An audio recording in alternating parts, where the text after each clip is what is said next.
নমস্কাৰ। পশ্চিম চাৰিআলি সাৰ্বজনীন ৰাস উৎসৱ এইবাৰ 27 সংখ্যক এই উৎসৱ।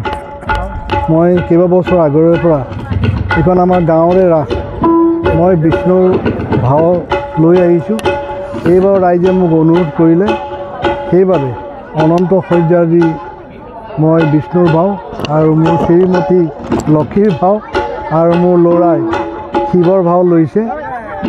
মই ৰাস উৎসৱ উপলক্ষে সমূহ ৰাইজক আন্তৰিক শ্ৰদ্ধা আৰু সেৱা জনাইছোঁ।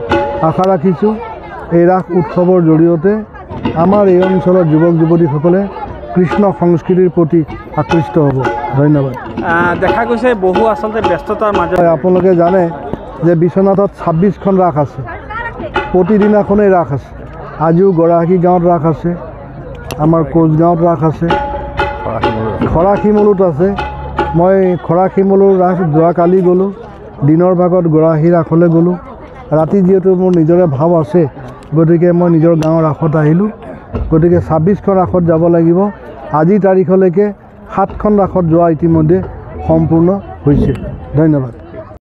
অনুভৱ সুন্দৰ অনুভৱ, যিহেতু কোচগাঁও আমাৰ নিজৰ গাঁও, গতিকে সমূহ মানে ৰাসৰ উপস্থিত ৰাইজ তথা আমাৰ কোচগাঁওবাসীলৈ মই ধন্যবাদ জ্ঞাপন কৰিছোঁ আৰু ৰাসৰ উজ্জ্বল ভৱিষ্যত কামনা, পশ্চিম চাৰিআলিৰ ৰাইজৰ উজ্জ্বল ভৱিষ্যত কামনা কৰিছোঁ।